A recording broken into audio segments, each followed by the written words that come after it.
Hola, bienvenidos, bienvenidas, bienvenides. Yo soy Maribel Paniagua y estoy encantada de que estés aquí.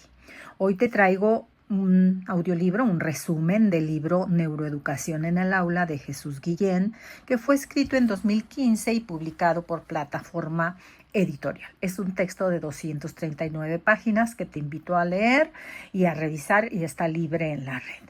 Jesús Guillén, antes te quiero invitar a conocer nuestras listas de difusión de tu canal que tienen que ver con inclusión y educación. Jesús Guillén, te cuento, es profesor de posgrado de neuroeducación de la Universidad de Barcelona, del máster de neurodidáctica de CADE en Madrid y profesor de la diplomatura en neurociencias y emociones en el aprendizaje de la Universidad Nacional Villa María de Argentina. Es creador del blog sobre neuroeducación Escuela con Cerebro y autor del libro Neuroeducación en el Aula, de la teoría a la práctica, que es lo que vamos a ver hoy. Es además colaborador en la revista Cuadernos de Pedagogía, de la que es miembro del Consejo Asesor. Vayamos entonces en este texto que te voy a compartir. Tiene 9 apartados, y unas conclusiones, y ojalá que pudieras llevar las ideas que te voy a ir dando, las aplicaciones prácticas de cada capítulo. He sacado del texto algunas aplicaciones prácticas de este libro, porque en realidad la neuroeducación pues no es otra cosa que las aplicaciones prácticas de la neurociencia en la tarea educativa. En el prólogo, que fue escrito por Fabricio Ballarín, nos introduce a la idea de que el cerebro humano está diseñado para sorprenderse. Desde la infancia, las sorpresas y novedades son fundamentales para el aprendizaje, pues generan curiosidad, motivación y activación emocional. Este libro es una invitación a redescubrir la fascinación por el funcionamiento cerebral como camino para comprendernos mejor y mejorar la educación, que es el sentido de la neuroeducación. Se destaca en este libro que es un arma de seducción masiva para nuestras neuronas, porque despierta el deseo de aprender a partir del conocimiento de uno mismo. Para repensar, la neuroeducación nos ofrece respuestas científicas para repensar la educación y las prácticas pedagógicas, pero también nos ofrece una inspiración. La invitación es a leer el libro con la mente abierta y con disposición al cambio. El prólogo también enfatiza que entender cómo funciona el cerebro no es un lujo para expertos, sino una necesidad para todos los que educamos. La ciencia no debe intimidar, sino guiar. En este sentido, el libro se convierte en una herramienta accesible y valiosa para que tu docente, tu director, directora y las familias generen entornos de aprendizaje más eficaces y humanos. ¿Qué aplicaciones prácticas tiene este apartado? Bueno, la primera es una invitación a diseñar clases que introduzcan elementos inesperados, novedosos para activar la atención. La segunda es utilizar anécdotas, retos o juegos como disparadores cerebrales. El juego es el mejor disparador de la actividad cerebral. ¿Por qué? Pues porque compromete al alumno en el aprendizaje. Fomentar la observación de lo cotidiano desde una mirada curiosa. Antes de avanzar, te quiero decir que la neurociencia es uno de los fundamentos importantes del diseño universal y por eso te he traído la serie de neuroeducación aquí a tu canal.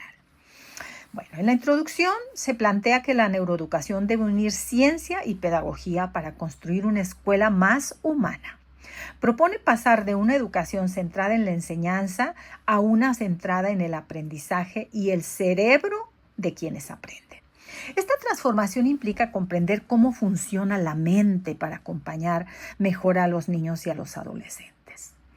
Hoy proliferan muchos neuromitos y hay necesidad de discernirlos. Muchas creencias populares sobre el cerebro, por ejemplo, que usamos solamente el 10% del cerebro, o una enseñanza basada por estilos de aprendizaje, carecen de respaldo empírico. Por eso la neuroeducación requiere formación rigurosa y una mirada crítica. La educación debe adaptarse a las evidencias de las ciencias del aprendizaje. ¿Qué implica esto? Pues implica modificar estrategias, revisar nuestras creencias y repensar los fines de la escuela y del trabajo que tu maestra, tu maestro haces en la escuela. Esto implica modificar estrategias y la neuroeducación promueve una mirada transdisciplinar que articula neurociencia, psicología y pedagogía. Siempre con foco en el estudiante. ¿Qué aplicaciones puede tener esta introducción? Pues la primera es una invitación a formar a los docentes y a formarnos como docentes en neurociencia aplicada. La segunda es diseñar estrategias educativas que completen, que estimulen la plasticidad cerebral. Nuestro cerebro tiene plasticidad cerebral. Entonces, ¿cómo se estimula? Con ambientes ricos que ayuden a completar esa plasticidad. Y el tercero es promover una actitud crítica frente a los neuromitos, ¿no? Cuando escuchemos una afirmación en torno a la educación y cómo se educa, pongámoslo en tela de juicio y vayamos a la consulta de los textos. Muy bien. En el primer capítulo, que se llama Se acabaron las etiquetas, ojalá que sea así, el autor critica el etiquetado rápido de los estudiantes con distintos diagnósticos como el TDAH o la dislexia. Defiende que el cerebro es plástico y cambia, por lo tanto las etiquetas pueden limitar el potencial de los estudiantes. Cuando tu maestra, tu maestro, cuando en el entorno los alumnos o las familias etiquetan a un alumno, lo están excluyendo y están generando conductas a veces que no son las del alumno. Entonces, ¿cuál es la propuesta? Una educación inclusiva que valore las diferencias individuales y promueva el desarrollo integral. El capítulo ofrece ejemplos conmovedores como el caso de Daniel, un alumno con dificultades que logró transformarse gracias a un maestro que lo escuchó y confió en él. La confianza, la empatía y el acercamiento emocional en la escuela son fundamentales. La relación pedagógica basada en el respeto, la empatía, el reconocimiento es fundamental para activar el deseo de aprender. También se explora cómo las funciones ejecutivas como el control inhibitorio, la memoria de trabajo y la flexibilidad cognitiva están vinculadas al desarrollo cerebral y pueden entrenarse en contextos educativos positivos. Por favor, informémonos sobre las funciones ejecutivas y sobre su papel tan fundamental en el aula y trabajemos explícitamente enseñando a los niños, por ejemplo, que esta es una búsqueda sistemática para cuando yo les pida esa tarea, él sepa hacerlo, sepa que tiene que ir en el texto desde donde empieza hasta el final para buscar determinada información. Entonces, el comportamiento escolar muchas veces refleja diferencias en la maduración y no trastornos fijos. Quitémonos la idea de las etiquetas y entonces en las aplicaciones prácticas enfoquemos la enseñanza, por favor, en las fortalezas de los alumnos. Evitemos emitir juicios que definan de forma fija a los y las estudiantes e implementemos estrategias de apoyo flexibles y adaptativas como las que sugiere el diseño universal por el aprendizaje, que en este canal tienes varias listas al respecto. En el capítulo 2 es un texto sugerente que se llama La letra con sangre no entra. Y entonces desmonta el mito del aprendizaje mediante el castigo y la memorización mecánica. El cerebro aprende mejor cuando está motivado y se siente seguro. Las emociones positivas son clave para un aprendizaje significativo, mientras que el miedo bloquea la corteza prefrontal responsable de las funciones ejecutivas. Cualquier niño que haya vivido una experiencia traumática de dolor, muerte de sus padres, accidentes, etcétera, va a tener dificultades para aprender. Por eso es tan importante que los maestros y las maestras conozcamos los antecedentes del alumno. En este caso, en este libro, se nos presenta el caso de Phineas Cage, que es un caso muy clásico en neurociencias para ilustrar cómo las emociones influyen en la toma de decisiones y en el comportamiento y cómo ante ciertas áreas afectadas, en este caso de Phineas por una barra que se metió en la parte frontal del cerebro, pues se afectaron las emociones y en este caso de Phineas Cage se observó cómo otras partes del cerebro vienen a resolver esta parte del cerebro afectada. Las emociones no son un estorbo del razonamiento, sino un motor. La educación emocional debe ser parte del currículo si queremos aprendizajes duraderos y relevantes. En este capítulo se presentan estudios sobre cómo el contexto emocional afecta la memoria. Y las experiencias positivas, por el contrario, activan el hipocampo y hacen que el aula se convierta en un espacio de encuentro y de aprendizaje. Mejoran la codificación de la información. Por eso, el autor Jesús Guillén nos propone que el aula se convierta en un entorno seguro, empático y estimulante, y nunca nos cansaremos de repetir esto, donde florezca el deseo de aprender. ¿Cuáles son las aplicaciones prácticas que se presentan en este capítulo? Bueno, la primera es la importancia de crear un clima emocional positivo en el aula, y esto tiene que ver con el buen trato, con la escucha, con la retroalimentación positiva, certera a lo que el alumno presenta, y con dar feedback positivo, señalando los rasgos positivos de la conducta y del trabajo del alumno. Fomentar el aprendizaje a través de retos y juegos. Y el autor enfatiza a lo largo del texto la importancia de los retos cognitivos y del juego, de utilizar el humor, este es el tercero, y el reconocimiento afectivo como herramientas pedagógicas. Lo hiciste muy bien. Fíjate cómo pudiste resolver este problema con las herramientas que tú ya tienes integradas. Ese tipo de retroalimentación que describe es mejor que aquel que dice muy bonito. Es mejor si le decimos al alumno en qué estuvo bien, en qué acertó. En el capítulo 3 se llama Mamá, no es que tenga déficit de atención, es que no me interesa. Hoy el déficit de atención es un problema porque se etiqueta con esto a un montón de situaciones que los alumnos viven. La atención no es algo estático, depende de la motivación, la emoción y la novedad. De nuevo, la novedad como un elemento fundamental. La curiosidad activa, la atención, favorecen el aprendizaje. Para captar la atención de los estudiantes es necesario conectar los contenidos con sus intereses, capturar el interés, como dice Aldúa, y fomentar la participación activa. Guillén destaca que la atención es un proceso selectivo gobernado por sistemas cerebrales complejos, y cuando hay muchas tareas o muchos distractores, como esas aulas llenas de dibujos, de mensajes, de letreros de hace 3 meses, etc., esto afecta negativamente al proceso. El aula debe ser un espacio de foco y propósito, no de distracción constante. El autor sugiere que para mejorar la atención es clave combinar movimiento, pausas activas, alternancia de tareas, novedad y emoción.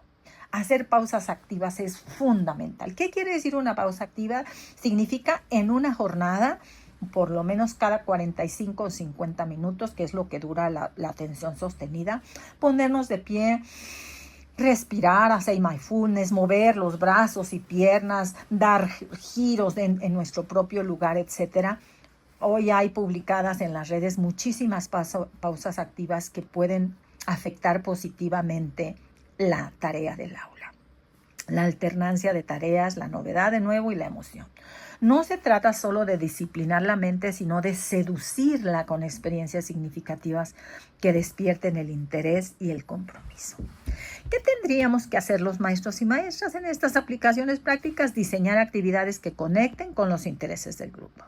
El 2, incorporar metodologías activas. Todas las metodologías que hoy en Latinoamérica y en México son básicas, proyectos comunitarios, proyectos de aprendizaje servicio, aprendizaje basado en problemas, proyectos STEAM, por supuesto, el aprendizaje colaborativo, el aprendizaje cooperativo son sustanciales.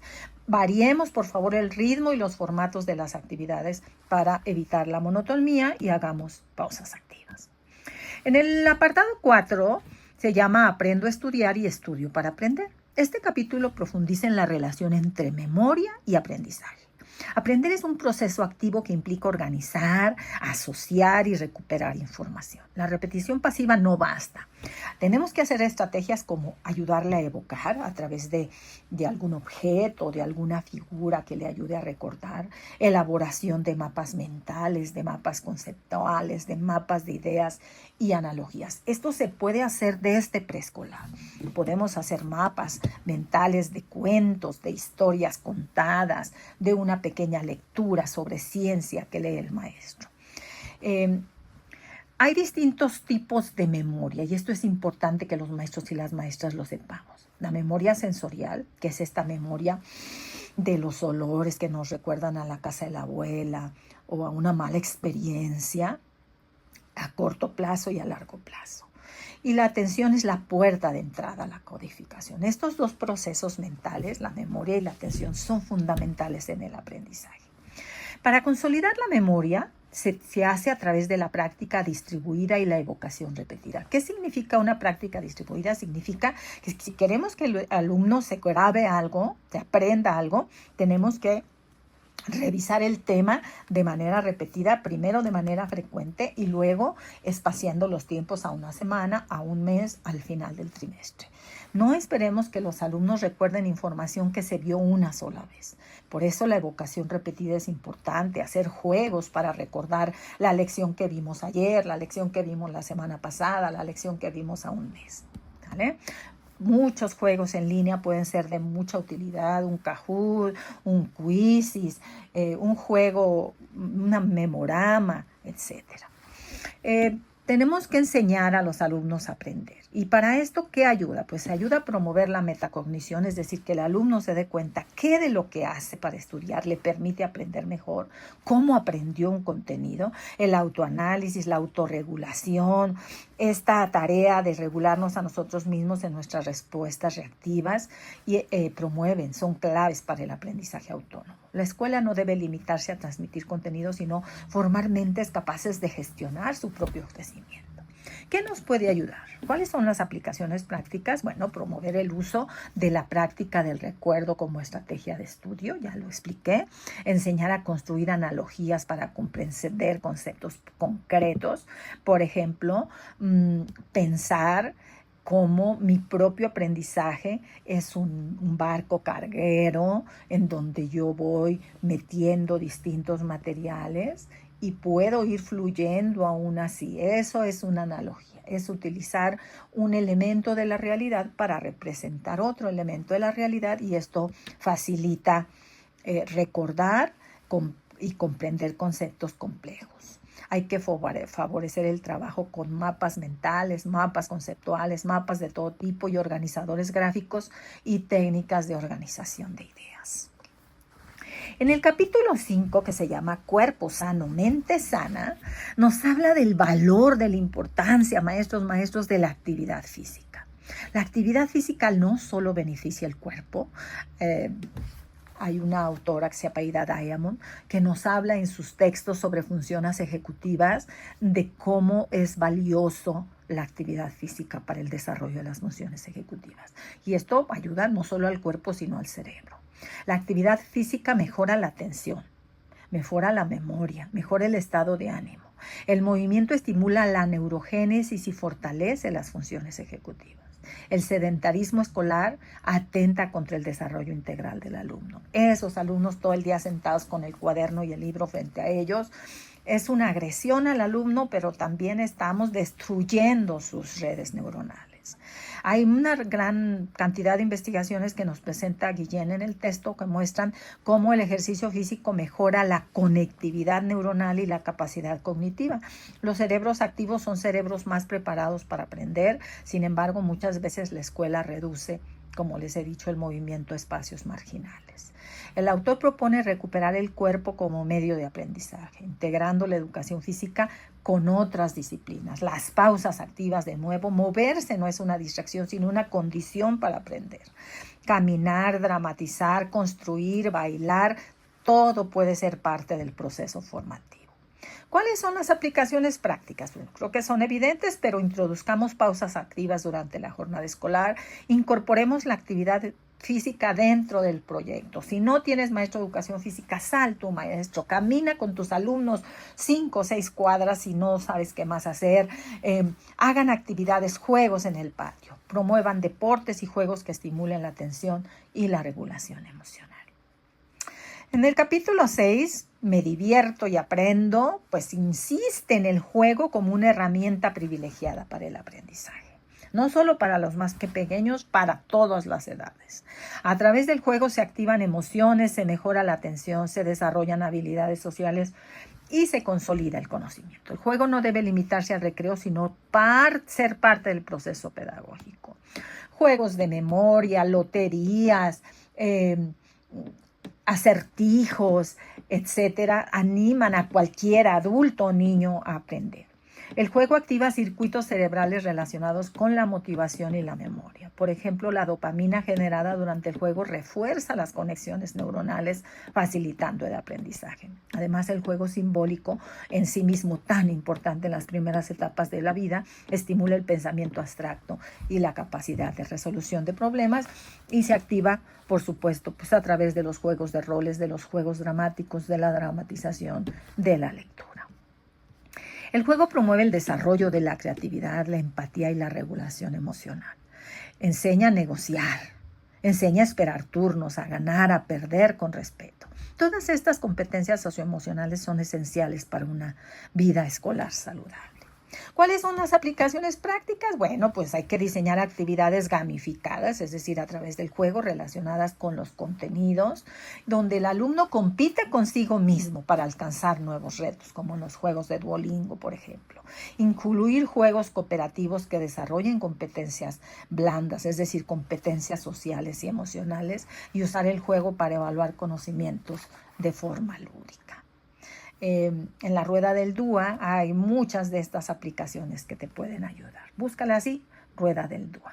Capítulo 7. Me llueven las ideas.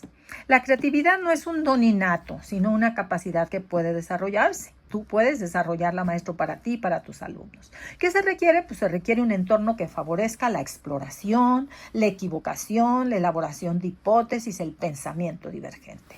El aula puede convertirse en el laboratorio de ideas si se dan las condiciones adecuadas. La creatividad surge cuando se conecta información de distintas áreas y se permite pensar fuera de lo común, pensar fuera de la caja, le llaman. Para estimularla es necesario salir del enfoque reproductivo y valorar la originalidad de la innovación como parte del proceso de aprendizaje. Si un alumno resuelve un problema por un camino que tú no conoces o tú no sabes, no dudes de él y no le digas lo sacaste de internet. Valóralo y pídele que haga metacognición y te explique el camino por el que llegó a ese resultado. Resalta la importancia de romper la rigidez del currículo y genera espacios abiertos para el pensamiento crítico y creativo. ¿Qué implica esto? Pues implica cuestionar, proponer, imaginar futuros posibles y resolver problemas de forma original, y lo podemos hacer en todos los campos formativos y en todas las asignaturas si trabajas por asignatura. La educación del siglo XXI debe formar mentes creadoras, no solo consumidoras de conocimiento. Y para esto, bueno, ¿qué podemos hacer? Estimula el pensamiento lateral con preguntas abiertas. En lugar de hacer preguntas de sí o no, o que los niños en preescolar contesten con el complemento de la palabra, la manzana es ro, estimula el pensamiento lateral con preguntas abiertas. Valora el error como parte del proceso creativo e incorpora proyectos interdisciplinarios que requieran soluciones originales, como los proyectos STEAM, los proyectos comunitarios, el aprendizaje basado en problemas. Bueno, el capítulo 8 se llama Nos necesitamos. Y es una invitación a reconocer el aprender como un proceso social. El cerebro necesita de la interacción con otros. Ya aquel niño lobo, ¿se acuerdan de aquella historia? Nos mostró cómo un ser humano es solamente humano cuando está en interacción con otros de su especie para desarrollarse. Y que cuando no hay esa interacción desde pequeños, se pierden las capacidades humanas. Las competencias socioemocionales como la empatía y la colaboración son tan importantes, maestra, maestro, directora, director, como las cognitivas. La escuela debe favorecer el sentido de pertenencia y el trabajo cooperativo. El contacto social activa regiones cerebrales relacionadas con el placer y la seguridad. Una relación de confianza entre docentes y entre alumnos y alumnos mejora la motivación y el rendimiento. Trabajar en equipo permite construir significados compartidos y mejorar la comprensión. Da momentos, maestro o maestra, para el trabajo en equipo. El trabajo en equipo tiene muchísimas ventajas pedagógicas y sociales. Es importante enseñar habilidades emocionales de manera explícita. Enseñar a los alumnos, a las alumnas en todos los niveles a reconocer las emociones, a expresar necesidades, a resolver conflictos. No tendríamos tantos divorcios en el mundo si en la escuela desde pequeños hubiéramos aprendido estas tres habilidades. Estas habilidades fortalecen la convivencia, previenen el acoso escolar y crean un entorno donde todos y todas se sientan valorados y de nuevo estimulan las funciones ejecutivas. ¿Cuáles son las aplicaciones prácticas? Bueno, fomenta la cooperación mediante estructuras de aprendizaje colaborativo, por favor. Practiquemos habilidades emocionales a través del juego de roles y la tutoría entre pares. Promovamos el reconocimiento y el respeto en la interacción cotidiana, en el recreo, en el aula, al entrar al salón, al llegar a la escuela. Modelemos con el buen trato a nuestros alumnos. El capítulo 9, que es el último capítulo, se llama Una escuela con cerebro. Y aquí, pues la propuesta es esa, una escuela basada en la evidencia neurocientífica, centrada en el desarrollo humano integral. Por favor, directora, supervisora, supervisor, una escuela donde se valore la emoción, se respete la diversidad y la inclusión, sea un valor, se favorezca el pensamiento crítico y la creatividad. En esta escuela el docente se convierte en diseñador de entornos de aprendizaje significativos, humanos y generosos. Transformar la escuela implica revisar sus estructuras. Revisa los horarios. Si son demasiado rígidos, dale flexibilidad. Revisa el tipo de evaluación que no sea punitiva, que sea una evaluación que retroalimente al estudiante y le permita seguir aprendiendo. Aprender de la propia evaluación.